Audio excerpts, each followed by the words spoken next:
extraction, the H3 up here, water soluble is part of it as far as measuring the organic carbon nitrogen levels. And anything that I guess I've gathered from this part of the soil health test, looking at carbon nitrogen ratios and relationships as far as trying to estimate available nitrogen, has probably been the most valuable to me as I'm starting to interpret the data.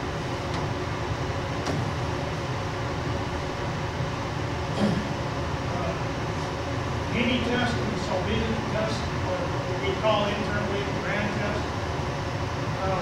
What is measured and why? The analysis, the measurement of results. How does it incorporate into soil health calculation? Bill Brinton at Woods End Laboratories developed the solvent test. It's a respiration measurement of biological activity in soil profiles. This is his slide, so as we look at the composition of the soil, mineral, iron and aluminum silicates in a 0.6 inch sample, about 2 million pounds per acre. Organic matter, 20 to 100 pounds per acre. Organic N and phosphorus, 2,000 to 10,000 pounds per acre. Should never have to put nitrogen and phosphorus in the food. Microbes and all that.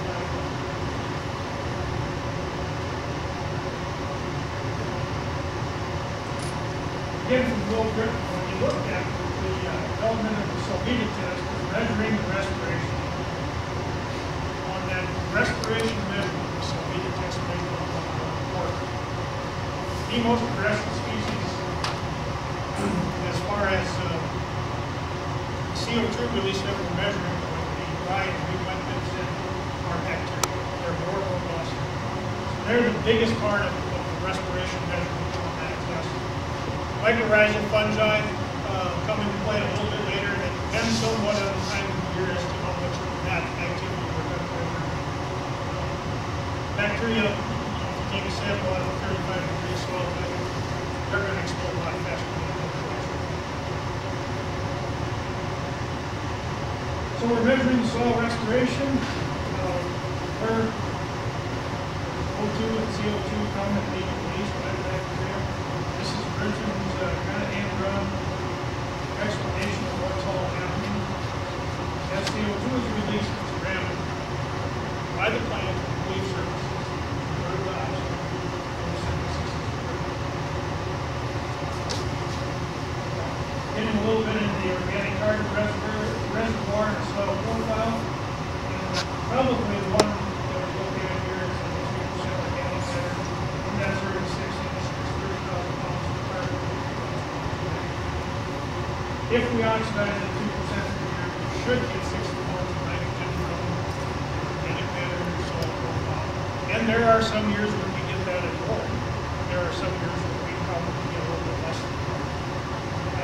If you ask us to give you an estimate in the lab, we're going to tell you we'll give you 8 to 10 pounds of nitrogen per percent of organic matter per year. I don't necessarily agree with that. I'm comfortable with 20 per year, but you have to take into account that we get into a drier part of the growing season, just prior to reproduction of animals. We're not releasing. It takes moisture, it takes temperature, that biological activity to keep growing. We'll see the effects of moisture on some charts. I have a question. So do you think all precipitation will actually go into the normal that we see more like Yes. and moisture is direct correlation? Yep. Got to have both. That temperature moisture. I did some 2 years ago some deep nitrate tests from V2 to VT on some fields over that way on the other side of Rochester, and we were great on both nitrate and ammonium. I was measuring both forms of nitrogen in the profile. From V2 up to about V10, and then we hit a dry spell in those areas in early July, and the numbers stayed up, and they should be dropping as that pork plant is using nitrogen. So we're measuring not only some of the applied nitrogen, but we're measuring the nitrogen that is being applied in the organic system because we're missing out on moisture. We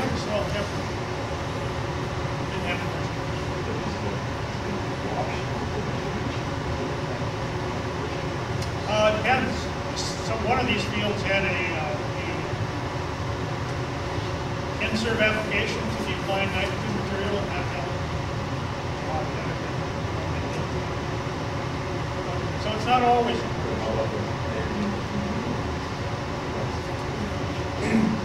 Anything that converts to a nitrate form, and that happens pretty quickly in the profile, is going to be open to leaching.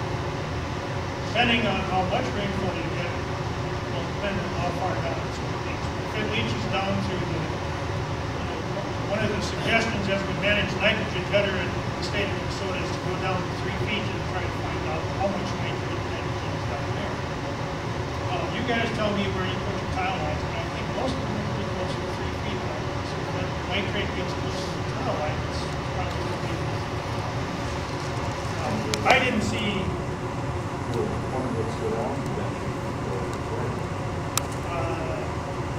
Not necessarily. They have everything they need up here. They will work too hard to put down there, but they will move down. Whether they move down with a very vigorous root system or not. And to be honest with you, as soils dry out, we are wet down there, we do get capillary action, working some of that moisture back up towards the top. So we can have the nitrate that's deep. We don't spend a whole lot of time doing that.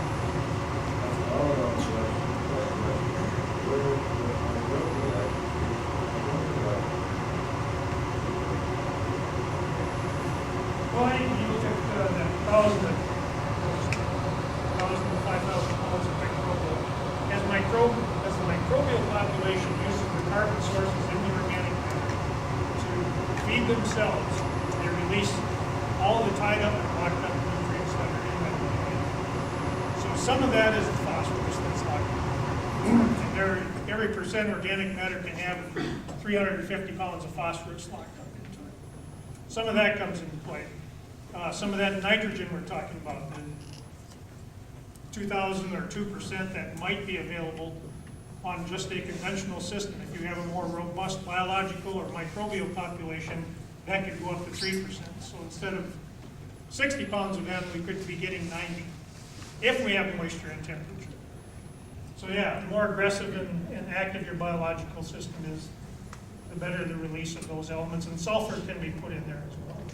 Is there a calculation to figure out that percent of oxidation per year that you're alluding to, that there's moisture, temperature, biological, bacteria, all these factors? Can all those be measured, put into a calculation, and so we know, give us an idea what kind of release we may have of that? Kinda, and that's what Haney is doing with his, as we get back to that slide, I'll show you where we're taking some of that into account. And the problem always is, in my mind, is it's like grabbing a ghost. It's kind of there, but maybe not. And they, guys have been doing this for 38, 39 years. And I know other agronomists and dealers that have been doing it as long. And we all have come to the conclusion that if we can get to the great beyond and have somebody explain to us how to manage nitrogen by the time we do that, we're all going to die happy. It's a really difficult thing to grasp, but we are getting better. You see some of the models that are out there, nitrogen efficiency within some of the hybrids that we're producing out there. We're doing more with less nitrogen now than we were when I started 38 or 39 years ago. We used to put 200 pounds N on it, for 100 years. Now we've kind of flipped those numbers around.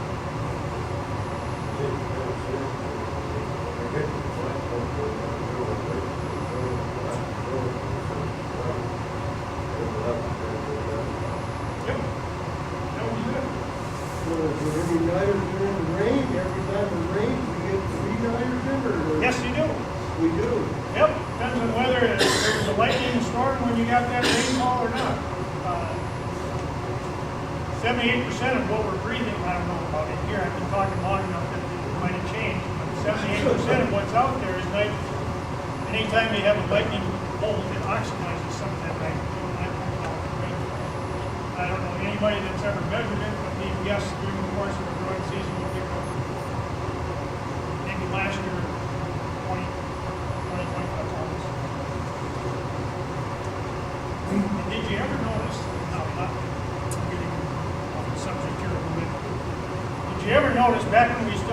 small grains, oats, and some of those things in the springtime. We put our anhydrous ammonia on in early April or late March or around the field. Plant our small grains, they get up about yay high, and then all of a sudden we get one of those April snowfalls that nobody ever expects. And after that all melts away, the boilers oats really look greener than they should. Who fertilized them? Nobody. So we picked up a little nitrogen that had gathered in the atmosphere and put it on. That's a very good stick. Anything else?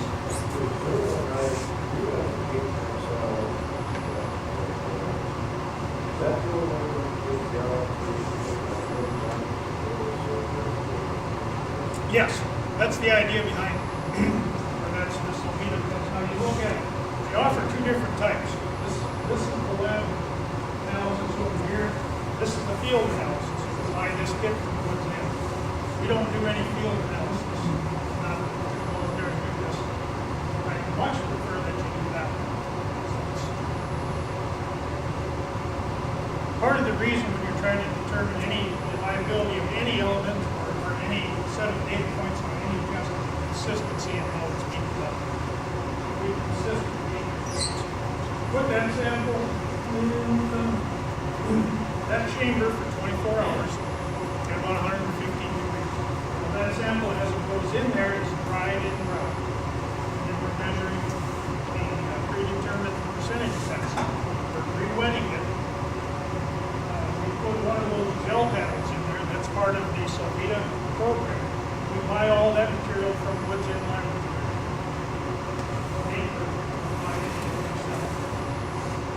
After 24 hours, we're reading the CO2 burst from that little unit right there, which again, Woods End Laboratories. And I don't know how many of those we do here, probably 10,000. So health tests. So those paddles are about $10 a piece, I think. So they're not cheap, and that's why that part of our test is about $25. But once we stick that gel paddle in that reader, it gives us a color reading. We're kind of following the guidelines of the NRCS.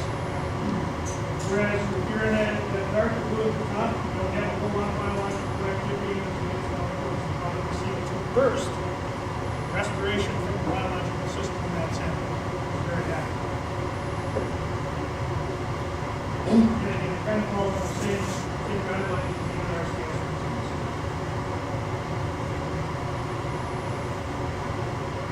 We used to report it this way, where we know organic matter is getting part of that. So we would report our organic matter on the top line, CO2 burst on the middle line, and the approximate estimate of nitrogen availability over and above those report that.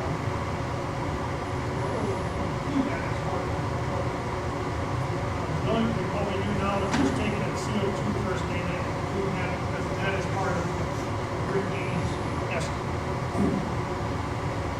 So a little bit on the Haney test. Designed the H3A extract instrument, the organic acids released by a plant systems. It's composed of red oxidates, lithium citrate, and 2 synthetic chelates, which release elements when you lock them up. Combine that with the water-soluble extraction information from the Solvita test that we just looked at to determine organic carbon, orthophosphate, nitrogen values, and that information is used to determine the organic carbon nitrogen ratio.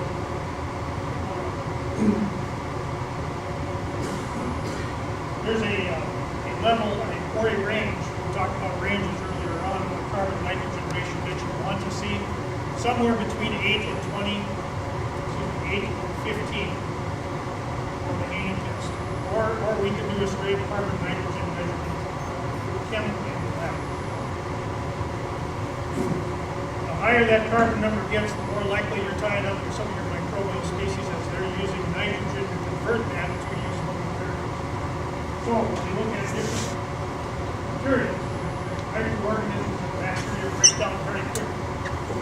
That's why the nitrogen nutrients that are locked up in their bodies and systems back into the soil complex for plants to use.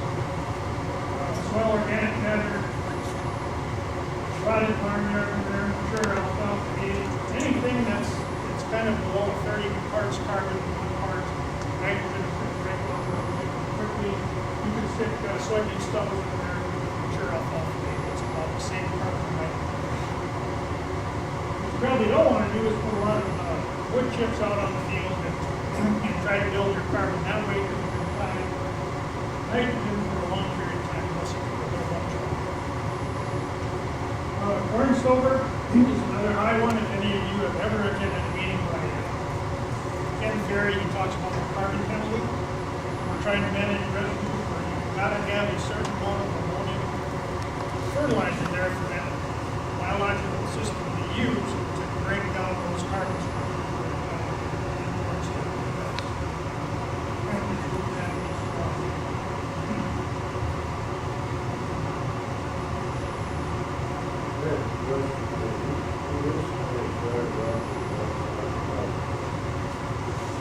Yes, we have. Just ask.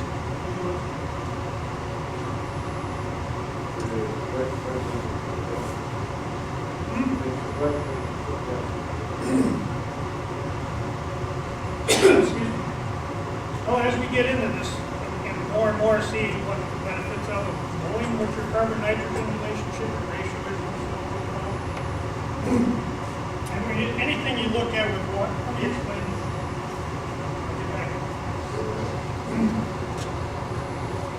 So this is a weak acid extraction that we're taking.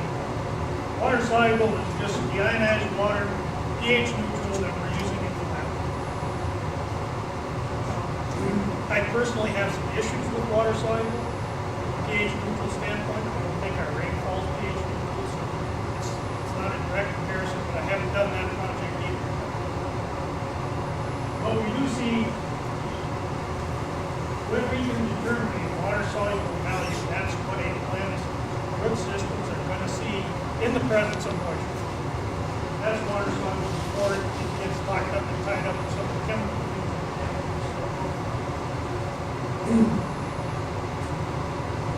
The H3A extraction is a weak acid extraction. There are other organ extraction. I don't know that escapes memory right at the moment. That would be considered weak acid extractions as well.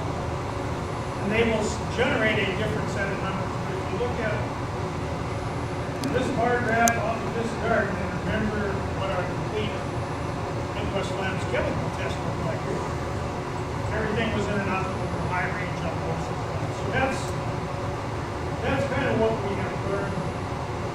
80 is high, 50 high in our report. Where water soluble carbon, and nitrogen ratios differ is they tell you immediately what that plant has to do. They can't go out and do this foot. Really appreciate it if we go out and do this test every day. I haven't put a value on it, but it's a $65 test. Or you can do it on a grid sample basis. But really, one set of numbers gives you a pretty good idea. You know, you have a consistent organic matter, and you know that you have a consistent level of phosphorus and potassium. That carbon nitrogen number is going to vary too much during the course of the year unless you get it dry period.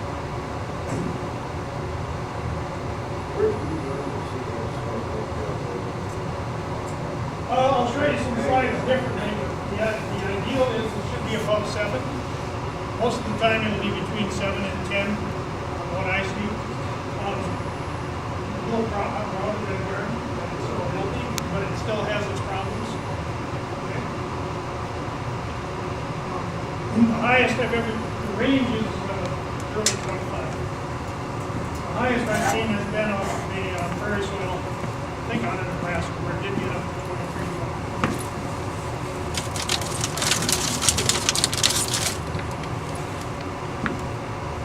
I'm going down to time. We're wrapping it up. This a year ago, all the representatives from Midwest Midwest Laboratories, picked 2 or 3 sites in the trade area. We went back to the same geo-reference site, started April through, I went through November, because it gets cold up there in December, others went farther. The field we're looking at here is actually probably within a mile of Innovative Seed and Consulting's offices. What we were looking for is any consistencies on that CO2 level.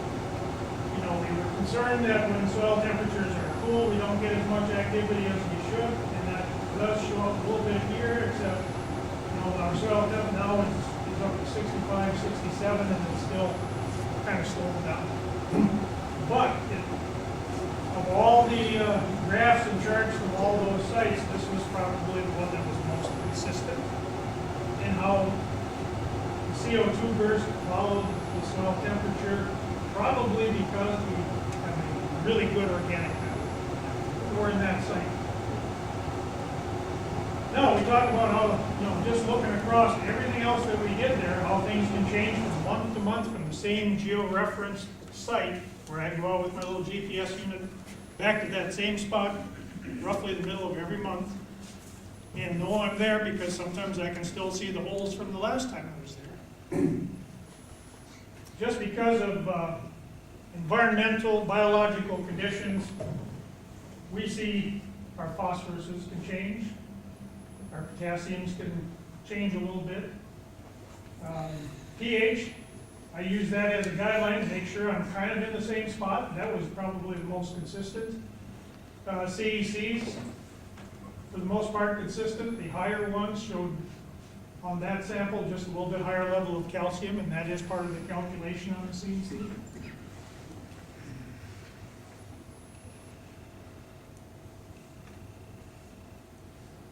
Zinc, pretty consistent. Manganese, we talked about all those levels. Copper, pretty good copper level there.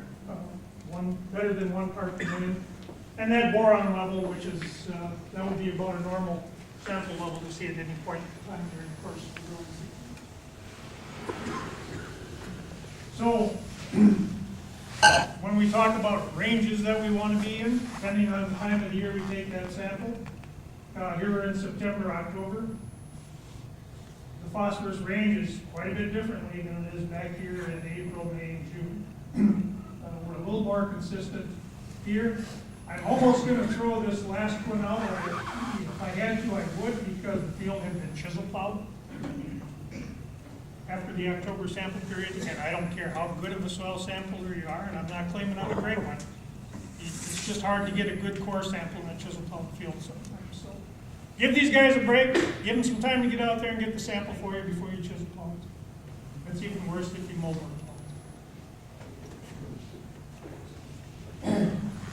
Prairie soil out of Nebraska, never been farmed.